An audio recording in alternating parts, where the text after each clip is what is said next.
নারীরা যদি নামাজ যদি সঠিক সময় আদায় করে, ওই নারীর জন্য আমার আল্লাহ জান্নাতের 8টা দরজাই খুলে দেবে। জোরে বলেন সুবহানাল্লাহ। আমার মায়েরা, 1 নম্বরে নামাজ আদায় করতে হবে, সঠিক সময়ে যথা সময় নামাজ আদায় করতে হবে। তাহলে আমার আল্লাহ মৃত্যুবরণের পরেই জান্নাতের 8টা দরজায় আপনার জন্য খুলে দেবে। আমার মায়েরা, নামাজের গুরুত্ব এত বেশি কেন? আল্লাহ পাক যেদিন কিয়ামতের মাঠটা কায়েম করবেন, আমার রব্বুল আলামিন কোনো কিছুরই হিসাব নেবেন না।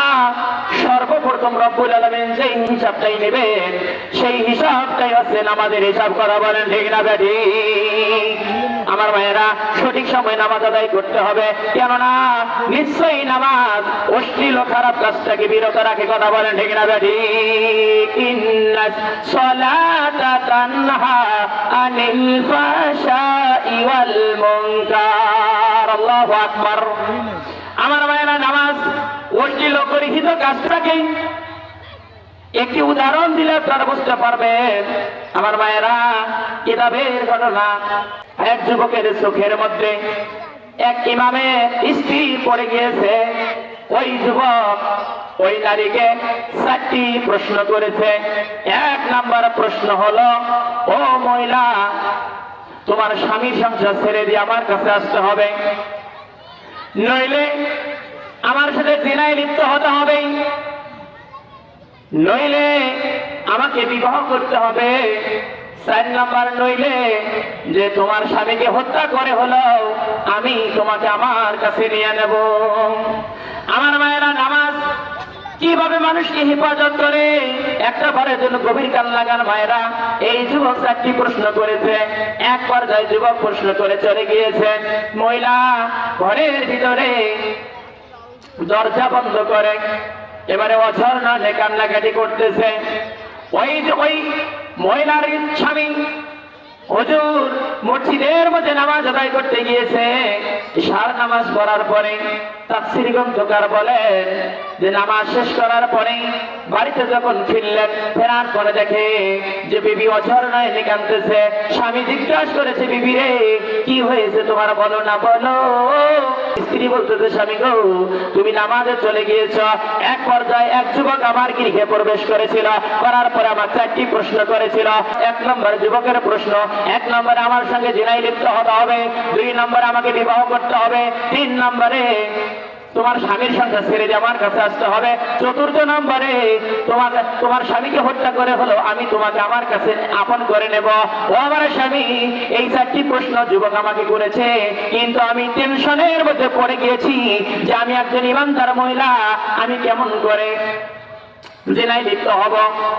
আমার সংসারে কোনো সমস্যা নেই, এই সংসার ছেড়ে যে আমি তার কাছে কেমনে যাব?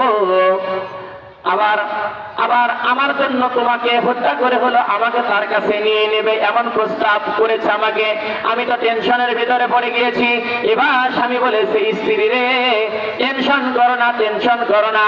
ওই যুবক তোমার কাছে যখন উত্তরে নিতে আসবে, ওই যুবককে তুমি বলবা, ও যুবক, তুমি আমাকে 4টা প্রশ্ন করেছ, তোমার 4টা প্রশ্ন আমি পরে বিবেচনা করব।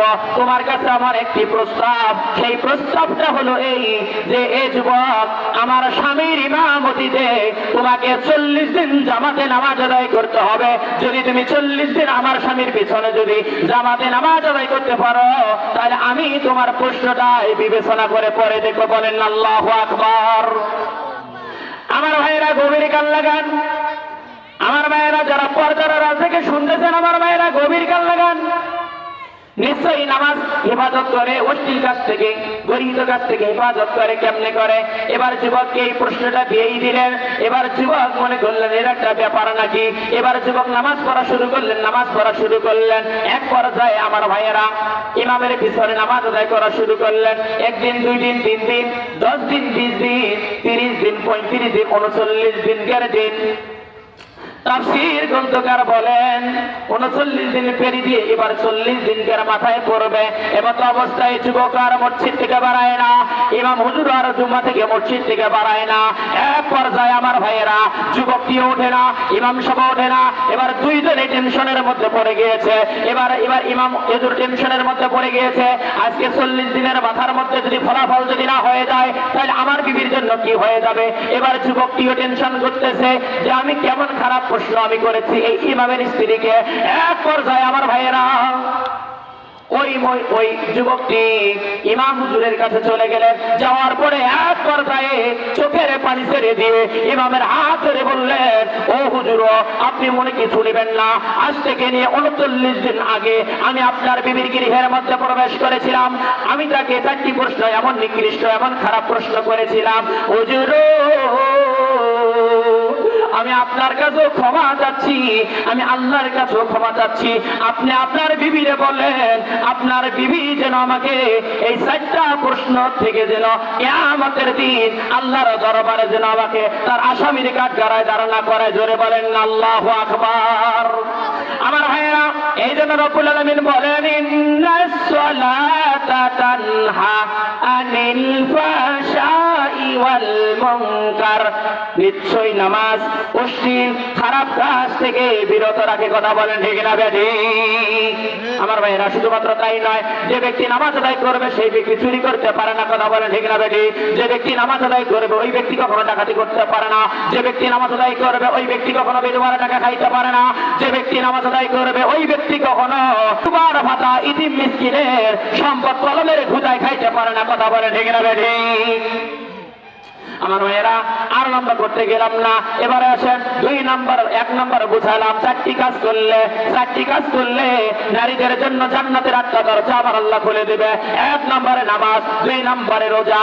আমার মায়েরা, যদি রমজানের রোজা যদি রাখতে পারো, এ মায়েরা, আমার আল্লাহ কিয়ামতের দিন জান্নাতের 8টা দরজাই খুলে দেবে। জোরে বলেন আল্লাহু আকবার। 3 নম্বর আছে আমার মায়েরা পর্দা। এই মায়েরা ভালো করে শুনে রাখেন, এটা গুরুত্বপূর্ণ ইম্পর্টেন্ট একটা জিনিস। এই নারীরা পর্দা করতে চায় না। কথা বলেন ঠিক না বেঠিক? পর্দা তো হুজুর নামাজের কথা বলেন, রোজার কথা বলেন, এই পর্দার কথাটাই বলেন না। পর্দা করতে চায় না। আমার মায়েরা, আমার সোনার মা বোনেরা, শোনো দিয়া মন, নারী নামে জন্ম তোদের ইলমের প্রয়োজন, ঠিক না? নারী নামে জন্ম তোদের পর্দার প্রয়োজন, ঠিক না? পর্দা হলো দ্বীনের বিধান। বলেন, পর্দা হলো দ্বীনের বিধান, পর্দা করবে তাই। পর্দা ছাড়া চললে নারীর কোনো মূল্য নাই। পর্দা ছাড়া চললে নারীর কোনো মূল্য নাই, ঠিক না? আমার মায়েরা, পর্দায় চলতে হবে। এবারে আছেন পর্দা। আমার মায়েরা, এখন দেখেন এই বাংলাদেশে কোন জানোয়ার, কোন শয়তান না জানি এই প্লাজু কাঠিটা পার করলো। কথা বলে ঠিক না বেঠিক? অসংখ্য মায়েরা প্লাজুর পাগলা। কথা বলে ঠিক না বেঠিক? আমার মায়েরা, যারা আমি গুনাহগারের কথাটুকু শুনতেছেন, এবার গভীর কান লাগান। কোন মুসলমানের সন্তান প্লাজু করতে পারে না। কথা বলে ঠিক না বেঠিক? দেখেন, যেখানে পর্দা করার দরকার সেখানে পর্দা নাই, যেখানে পর্দা না করলেও চলবে সেই জায়গায় পর্দা করে। কথা বলে ঠিক না বেঠিক? দেখেন, পেট খালি, বুক খালি, পিঠ খালি, হাঁটুর নামার মধ্যে প্লাজু পরে পর্দা করে। কথা বলে ঠিক না বেঠিক? পর্দা করার দরকার যেখানে সেখানে পর্দা নাই। দেখা যায় একদম tight fitting blouse, tight fitting জামা, অথচ যেদিকে অঙ্গ প্রত্যঙ্গ গুলো মানুষদেরকে করা হবে সেই দিকে ঢোলা নেই। দেখবেন আপনারা পেটিকোটের মতন, সায়ার মতন প্লাজু পড়তেছে। কথা বলে ঠিক না বেঠিক? এই জন্য আমার মায়েরা গভীর কান লাগান। কোন মুসলমানের সন্তান প্লাজু করতে পারে না। কোন শয়তান এই কাঠিটা বাংলাদেশে পাস করলো আমি জানি না। আমার ব্রেন কুলাচ্ছে না। আমার মায়েরা, অনুরোধের সহিত আমি বলতেছি, মাওলানা নুরুন নবী সিদ্দিকুল পুরি, আমি আপনাদেরকে অনুরোধ করে যাচ্ছি, আমার মায়েরা, আপনারা প্লাজু করবেন না, প্লাজু থেকে আপনারা বিরত থাকবেন। ও মা, আপনাদের আপনাদের মধ্যে আবার যারা দরজি আছেন, আপনারা প্লাজু কাটনি দিবেন না। এ মায়েরা, প্লাজু যদি আপনারা না কাটনি দেন, প্লাজুটা যদি তৈরি করে না দেন, এ মায়েরা, তাতে আপনার কি এমন ক্ষতি হবে? একটা প্লাজু বানাইলে আপনার কয় টাকা দিবে? 50, 60, 100 টাকা দিবে। কিন্তু 100 টাকা দিয়ে একটা প্লাজু তৈরি করে দিয়ে ওই প্লাজুটা যতদিন পর্যন্ত ওই নারী ব্যবহার করবে, এর গুনার ভাগ তোমাকেই নিতে হবে। কথা বলে ঠিক না বেটি? তাহলে আমার মায়েরা, আমি অনুরোধের সহিত বলতেছি, আপনারা পর্দা করবেন, তাহলে পর্দা মানুষের সম্মান বাড়ায়। কথা বলে ঠিক না বেটি? এই কপালে টিপ পড়ো না আর, কপাল যেন সেজদা করে আল্লাহ তাআলা। ঠিক না বেটি? কপাল যেন সেজদা করে আল্লাহ তাআলার। খালি মাথা খোলা চুলে বাইরে যেও না, হেজা পরে বাইরে যেতে লজ্জা পেও না, হেজা পরে বাইরে যেতে লজ্জা পেও না। হেজাবি নিজে দেয় পরিচয়, হেজাবি নিজে দেয় পরিচয় তুমি মুসলমান। হেজাব তোমার লক্ষ গুণে বাড়াবে সম্মান, হেজাব তোমার লক্ষ গুণে বাড়াবে সম্মান। এই কপালে টিপ পড়ো না আর, কপাল যেন সেজদা করে আল্লাহ তাআলার, কপাল যেন সেজদা করে আল্লাহ তাআলার। আমার মায়েরা, প্রতিটা মুসলমানের সন্তান, যেটা মুসলমানের সন্তান সেটাকে দেখলেই বোঝা যায়। কথা বলে ঠিক না বেঠি? আমার মায়েরা, এবারে দেখেন, যার উপর পর্দা ফরজ সে করে না, যার উপর পর্দা এখনো ফরজ হয় নাই তাকে পর্দা করায়। কথা বলে ঠিক না বেঠি? মনে করেন দাদি আর নাতনি, মনে করেন এই সিলমারি থানার হাট বাজার গেছে, এখন যাইতেছে, দাদির বয়স মনে করেন 40 বা 50 ধরেন, আর নাতনির বয়স কেবলমাত্র। দেখা যায় অনেক সময় এই দাদির গায়ের মধ্যে বোরকা আছে আর নাতনির গায়ে কোনো বোরকা নাই। অনেক সময় দেখা যাচ্ছে যে বড় মেয়েও যায়, দেখা যায় 10, 12, 15 বছরই মেয়ে পর্যন্ত যায়। সাথে কথা বলে ঠিক না বেঠিক? 15 বছরই 17 বছরই মেয়ে, যুবতী মেয়ে দাদির সঙ্গে চলে যাচ্ছে, অথচ 16 বছরই নারীর গায়ে পর্দা নাই, 40 বছর 50 বছরের দাদির গায়ের মধ্যে বোরকা। কথা বলে ঠিক না বেঠিক? আচ্ছা বলেন, এই 50 বছরের মেয়েকে দেখে এই বাংলার জমিনের একজন যুবক চিত্রিত করবে? করবে না। অথচ এই 17 বছরের যুবতীটাকে দেখলে সবার মনের মধ্যে একবার সাথ থাকবে, তার সাথে একটু ইটিস পিটিস করে কথা বলে ঠিক না বেঠিক? তাহলে আমার মায়েরা, যাকে দেখলেই যুবকরা গুনাহ করতে যাবে না, তার গায়ে আজকে পর্দা, তার গায়ে বোরকা, অথচ যাকে দেখলে যুবকরা জেনা করার সম্ভাবনা আছে, বাজার থেকে হারে যাওয়ার সম্ভাবনা আছে, তার গায়ে পর্দা নেই। কথা বলে ঠিক না বেঠিক? যার কারণে আজকে নারীদের সম্মান নেই। কথা বলে ঠিক না বেঠিক? আমার ভাইয়েরা, এই মাহফিল থেকে আমি উদার আহ্বান জানাতে চাচ্ছি, আপনাদের সন্তানদেরকে বোরকাওয়ালা বানান, আপনাদের সন্তানদেরকে হিজাবওয়ালা বানান, তাহলে কিয়ামতের দিন আমার আল্লাহ ওই পিতা মাতাকে জান্নাতুল ফেরদাউস দিয়ে দিবে। সবাই বলেন সুবহানাল্লাহ। তাহলে আমার মায়েরা, লম্বা করতে গেলাম না। 4 নম্বর 4 নম্বর হচ্ছে স্বামীর খেদমত। কিসের খেদমত?